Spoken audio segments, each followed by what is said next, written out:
So I want you to just take a second and imagine a thriving 5-story metropolis. Right out in the elements. Yeah, with this massive international trade network that stretches, all the way from the Pacific coast to the Great Lakes. It's incredible. And then imagine its citizens just waking up one morning, locking the doors to their ancestral home, and, well, simply walking away forever. Leaving it all behind. Exactly.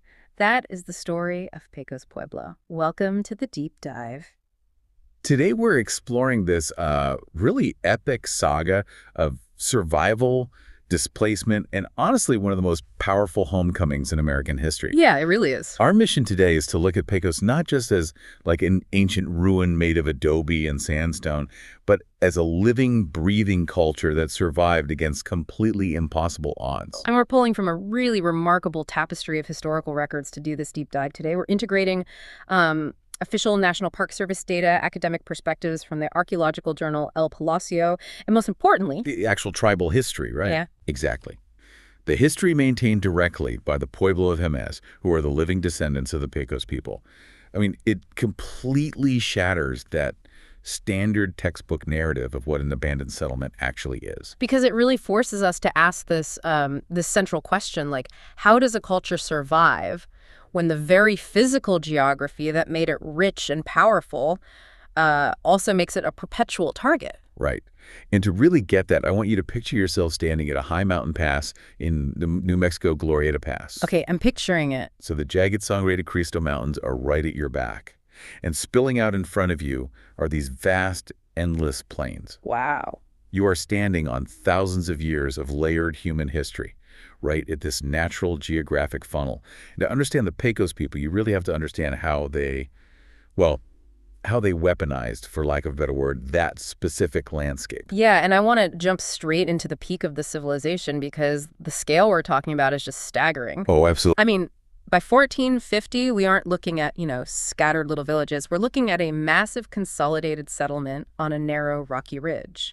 They called it Piquila in the Toa language, which translates to the place above the water. A very fitting name. Yeah, and this is a 4 to 5-story complex housing over 2,000 people. Which requires an incredible degree of social and engineering sophistication. I mean, they are building with mud, stone, and these massive timber beams that they haul down from the mountains. Massive effort. Yeah, and this isn't just shelter. It's a fortress. The ground floors typically had no doors or windows at all. Wait, really? No doors? None. You entered via ladders to the upper roofs. And if you were threatened, if someone was attacking, you simply pulled the ladders up. Okay, let's unpack this for a second, because if you're historically a nomadic hunter-gatherer, why suddenly commit to building this permanent multi-story city here of all places? Right, well, stop moving. Yeah. Like, why put all your eggs in one basket, geographically speaking, and build a massive fortress right there? Well, it really comes down to the mechanics of controlling a choke point. The Pecos River Valley acts as this natural bridge between two entirely different ecosystems and cultures, really. Okay. By consolidating their population into one massive structure, they could pool their agricultural surplus. And, a caloric surplus means not everyone has to farm. Right, you get specialization. Exactly. You can have specialized laborers, artisans, warriors. And most importantly, you have the sheer numbers to control the flow of trade through that pass. It's like being the bouncers at a nightclub door, but the nightclub is literally the only viable pass through the Rocky Mountains. That is a perfect way to look at it. They controlled who got in, who got out, and they dictated the terms of the trade. Yeah, because to the west, you have the Puebloan territory of the Rio Grande, settled farmers who grew corn, beans, and squash and crafted this really intricate geometric pottery. And then to the east, you have the vast Great Plains, dominated by nomadic hunting tribes like the Comanche and the Apache. Their entire economy basically revolved around the bison. So Pecos positioned itself as the indispensable middleman. The trade manifests we have from this era are just mind-blowing. Like, the Pecos people are trading their crops and pottery, and in exchange, the Plains tribes are bringing bison meat, hides, flint. Tons of flint. Right. But this wasn't just local. I mean, they were moving macaw feathers from Mexico, abalone shells from the Pacific coast, and freshwater shells all the way from the Great Lakes. And remember the logistics here. They are moving these goods across an entire continent without pack animals, without horses, and without wheels. That's wild. It is entirely a human-powered supply chain. But, I'm struggling to picture the day-to-day reality of this. You have two groups whose primary interaction historically involves warfare and raiding. Right, they were often enemies. Yeah, and they have entirely different lifestyles. They don't even share a spoken language. So how do they negotiate, like, the exchange rate of a bison hide to a bushel of corn without it turning into a bloodbath the second someone feels cheated? So they developed this incredibly sophisticated mechanism for this. It's called trade sign language. Oh, wow. Yeah, it was a standardized physical language of gestures that allowed entirely different linguistic groups to negotiate complex commodity values, discuss trade routes, share ideas. So not just pointing and grunting. Not at all. It was a fully functional pan-regional communication system. That completely changes the dynamic. It's not just some chaotic bazaar. Far from it. What emerged was this recognized, institutionalized truce. Like the Plains tribes were known for seasonal raiding. There was a recognized part of their economic strategy. But at Pecos, the mutual benefit of trade outweighed the benefit of a raid. That makes sense. Economics went out. Right. During trading season, these fierce nomadic warriors and these settled Puebloan farmers established a harmony based entirely on commerce and respect. They camped outside the Pueblo walls, they traded, and they even exchanged cultural and religious concepts. It's fascinating. A multicultural hub where enemies willingly put down their weapons because the economics demanded it. Exactly. But of course, being a wealthy, strategic choke point inevitably attracts a different kind of outsider, someone who doesn't really care about your established trade truces. Which brings us to the Spanish arrival in 1540. Right, and Francisco Vasquez de Coronado. He arrives leading an expedition north from Mexico, and he isn't looking to trade corn for bison hides. No, he wants the shiny stuff. He's looking for gold, pure and simple. And instead of a city of gold, he finds a massive fortress with 500 formidable warriors. Coronado is demanding wealth, his men are starving, and they are generally being just terrible, aggressive guests. Very aggressive. And this is where the Pecos leaders execute what might be one of the most brilliant tactical maneuvers in history. The Great Quivira Hoax. I love this so much. They don't fight Coronado directly because, well, a protracted siege against men with metal armor and early firearms is a losing bet. Yeah, you don't want to fight that head on. Instead, they use his own greed against him. They basically tell him, oh, you want gold, you're in the wrong spot. There's a legendary, incredibly wealthy province called Quivira. Right. It is just absolutely overflowing with gold. But, it's really far to the east out on the plains. You should definitely take all your men and go look for it. What's fascinating here is it is just a masterclass in asymmetrical warfare. When physical combat isn't an option, you weaponize the enemy's ideology. And it works. Coronado falls for it completely. He takes his men on this brutal, exhausting expedition deep into the Great Plains, finds absolutely nothing but grass and sky, and his force is so depleted and demoralized that they eventually just have to retreat all the way back south to Mexico. It's brilliant. That's like giving a scammer a fake address on the other side of the country just to get them off your porch. Exactly. It was a bloodless victory. But the reprieve was temporary, and this goes back to our central theme about geography. Right, the funnel. That mountain pass was still the only way through. Yep. So by 1598, the Spanish Empire returns, and this time Governor Juan de Oñate isn't just looking for quick plunder. He brings soldiers, colonists, and Franciscan missionaries to establish a permanent presence. They're moving in for good. Yeah, they are claiming the land and the souls of the people. And the friction immediately centers on control, specifically religious control. Yes, the Franciscans demanded the Pecos people abandon the spiritual traditions that had sustained them for centuries. They implemented forced labor and tribute systems.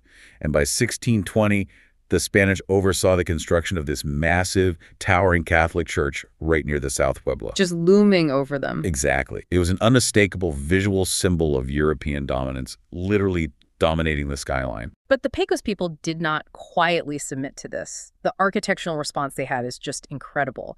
The Spanish build this towering church reaching into the sky, and in response, the Pecos people straight up reject it and build a massive ceremonial kiva directly in front of the church. And we need to explain the mechanics of a kiva here to understand why that's so powerful. Yeah, please do. So a kiva is a specialized subterranean room, critical for Puebloan spiritual rites and community gatherings. You climb down a ladder into the earth to enter it. It represents the Sipapu, the portal through which the ancestors emerged from the underworld. So it's a literal grounding. They are digging deep into their own earth-centered spirituality directly in the shadow of this sky-reaching European monument. Precisely. I mean, that is architectural defiance at its finest. It's a physical manifestation of a cultural resistance that finally exploded in 1680. The tension boiled over into the Pueblo Revolt.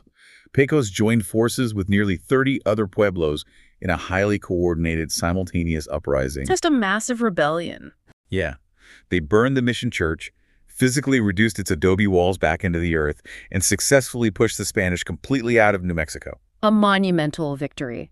But, like we keep saying, the geography is relentless. 12 years later, in 1692, the Spanish return, and this time the dynamics have fundamentally shifted. The walled city begins a heartbreaking decline that spans 3 generations. It's a tragic convergence of factors that just overwhelm even the strongest defenses. First, the geopolitical balance on the plains collapses. Oh, so? Well, the Comanche acquire horses and firearms, and their raids become devastatingly fast and aggressive. They aren't trading anymore. Second, the Pecos had an 18,000-acre Spanish land grant, but through spurious sales, fraudulent paper titles, and all these encroaching settlers, they were systematically stripped of the agricultural base they needed to feed themselves. But the real breaking point was the invisible threat, right? Disease. Epidemics of measles, typhus, and smallpox swept through the Pueblo with terrifying speed. That's awful. There was a particularly devastating smallpox outbreak, where the source of their drinking water became contaminated. And when your water supply carries the pathogen, a dense, centralized living structure, which used to be your greatest strength, suddenly becomes a trap. Right, because everyone is so close together. Over those 3 generations, the population plummeted by an estimated 75%. We have these records from 1829 that are just incredibly difficult to read. By this point, the population is dwindling fast. 2 residents, Rafael Aguilar and Jose Cote, go before the Mexican territorial deputation in Santa Fe. It's a very famous plea. Yeah, they are pleading for protection against the squatters stealing their ancestral land. Their words are literally etched in history. They said, "Nothing can be worse than to see ourselves despoiled of our land, in which the oldest down to the youngest of our pueblo have shed the sweat of their brow in order to make it provide our subsistence." It's a desperate legal plea to hold on to the only home they've ever known. But the community had just become too small to physically defend it or politically advocate for it anymore. Which leads us to August 2, 1838. Yeah. There are exactly 21 Pecos people left at the Pueblo. Pause and think about the sheer emotional gravity of that moment for you as a listener. Imagine locking the door to a home your family continuously occupied and built up over nearly a millennia. Centuries of history. Your ancestors are buried in the floors and the middens. The walls still hold the echoes of a bustling metropolis of 2,000 people. And you are making the agonizing choice as the final 21 citizens to just walk away. Yeah? They traveled to Jemez Pueblo, who spoke the same Toa language, to live with their kin. They left Pecos behind, but did people just forget about Pecos after that? Well, this is where the historical narrative often fails us. Yeah. Because by 1904, outsiders, specifically early anthropologists, looked at the empty buildings and literally declared the Pecos Pueblo extinct. Wow. But they fundamentally misunderstood how culture works. The survivors at Jemez did not assimilate to the point of erasure. They actively maintained their specific stories, their unique ceremonies, and their language. Pecos was never extinct. They were just temporarily displaced. Which brings us to a really complex chapter, because while the descendants are quietly preserving their culture over at Jemez, their abandoned homeland at Glorieta Pass is about to become the birthplace of a new science, but at a massive cost. Right. This is the era of massive excavation. In 1915, an archaeologist named Alfred Vincent Kidder arrives at the ruins. Kidder doesn't focus on the monumental architecture. He focuses on the massive 20-foot-deep trash middens. And we should probably explain why a trash pile is basically an archaeologist's gold mine. Oh, yeah. If a society lives in one place for 700 years, they generate a lot of refuse, broken pottery, tools, food waste. Over centuries, this piles up in distinct layers. Kidder applies the law of superposition. Which means? This is the mechanical principle that in any undisturbed sequence of rocks or soil, the oldest layers are at the bottom and the youngest layers are at the top. Okay, so it's like a multi-layered cake of human history? Precisely. Kidder looks at the pottery fragments. He sees plain wares at the bottom, glazed wares in the middle, and modern wares at the top. By cataloging this, he invents stratigraphic analysis for the region. Oh, wow. It allows archaeologists to build a relative chronological clock, enabling them to date ruins across the entire American Southwest. It was a massive leap forward for scientific methodology. Here's where it gets really interesting, but also really complicated. Because to do this, to physically dig through those layers, Kidder's team unearthed over 2,000 human burials. Yeah. They literally paid the workmen a bounty a quarter for each human burial they found. These remains were packed up into crates and shipped across the country to Dr. Ernest A. Houghton at Harvard's Peabody Museum for biological study. I mean, they basically advanced American archaeology by treating a sacred ancestral burial ground as a laboratory. How did the descendants at Jemez react to this? It was a profound violation. While those excavations provided, unprecedented data on ancient health, diet, and disease vectors, it created a massive traumatic rift between native peoples and scientists. I can imagine. The descendants at Jemez watched as their sacred ancestral burial ground was dismantled, and this sets off a decades-long battle.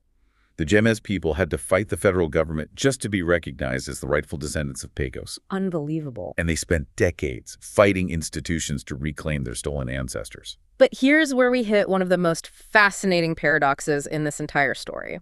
In 1990, Congress passes Ne Ad PRA, the Native American Graves Protection and Repatriation Act. Right, a landmark law. This law requires institutions receiving federal funding to return Native American cultural items and human remains to their respective peoples.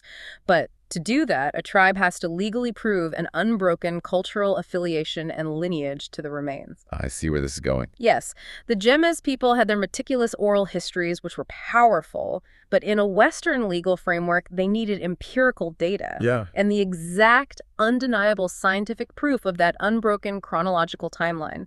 It came directly from Kidder's stratigraphic analysis and Houghton's biological studies at Harvard. Oh, wow. The very act of desecration that tore the ancestors from the ground is exactly what provided the airtight legal framework the tribe used to force the museum to give them back. That is a staggering realization. They used the institution's own data to secure their homecoming. The poetic justice of that is just incredible. It really is. And that homecoming finally takes place in May 1999. It is still the nation's largest Native American repatriation. A giant semi-trailer arrived in New Mexico from Harvard University, carrying 2,067 human remains and over 1,000 funerary objects. And the physical reality of that return is so moving. Over 200 Jemez tribal members gathered. They physically carried those remains and walked from the plaza at Pecos Pueblo all the way back to Pecos. It's 120 miles. That is a long journey. They walked for 3 days, retracing the exact steps their ancestors took in 1838, but in reverse. It was a profound spiritual healing. It wasn't just a legal transfer of boxes, it was a restoration of balance. Jemez Governor Reuben Sando stood at the reburial and simply said, "The people of Pecos are very grateful to have the ancestors come home." But what really stands out to me is what happened right before that reburial. Despite the historical trauma of the original 1915 excavation, the tribe offered an incredible olive branch. They really did. They allowed archaeologists the time to compile all the scattered data from those remains into a final, comprehensive volume called Pecos Pueblo Revisited. It showed this amazing rebuilding of trust.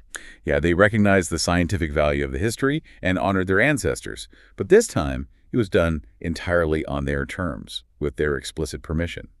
It shows a forward-thinking leadership that refuses to be defined purely by grievance. So what does this all mean? We have to look at what this all means for the Pecos people today, because that healing process proves the story absolutely did not end in the ruins. Not at all. Today, the Pecos descendants are fully integrated into Jemez Pueblo, but they fiercely maintain their unique identity. It's actually built directly into their governance. Oh, really? Yeah, the second lieutenant governor of Jemez officially serves as the Pecos Pueblo governor. Wow, so it means you can go to Pecos National Historical Park, see the ruins, but you aren't looking at a dead civilization. You're looking at a living heritage. Exactly. It is a living, breathing culture. The Pecos Eagle Society, a traditional religious group, still returns to the Aboriginal homelands at the park to perform rites at ancient shrines. That's beautiful. And every year, in August, they celebrate the feast day of Our Lady of the Angels of Porciuncula. They hold a mass, perform traditional dances, and call upon the spirits of their Pecos ancestors to bring blessings to all people on Mother Earth. So when you visit Pecos today, And you walk the trails past the adobe walls and the red sandstone bricks, you are standing at a literal crossroads of American history. Yeah, this is the exact spot where Native Americans, Spanish conquistadors, pioneers in the Santa Fe Trail, and even Civil War soldiers all collided. And that brings us right back to the question we started with, the fascinating paradox of Glorieta Pass. The very geography that made Pecos incredibly rich and powerful, that physical funnel between the mountains and the plains, is exactly what eventually funneled Coronado, the Catholic missionaries, the Santa Fe trail wagons, and even modern Interstate 25 right to their doorstep. Geography is destiny. It dictates who comes to your door. It does. But as the Pecos people proved through centuries of complex trade, through the defiance of the 1680 revolt, through the heartbreaking 1838 exodus, and through the triumphant 1999 repatriation, while geography might dictate who comes to your door, it is the spirit of the people that decides whether your culture survives them. It is a profound reminder that history isn't just a timeline of things that happened to people. It's a testament to how they responded. Absolutely. The next time you find yourself thinking about the sheer resilience of the human spirit, think about that 120-mile walk in 1999. Remember the people of Pecos coming home. Thanks for joining us on this deep dive.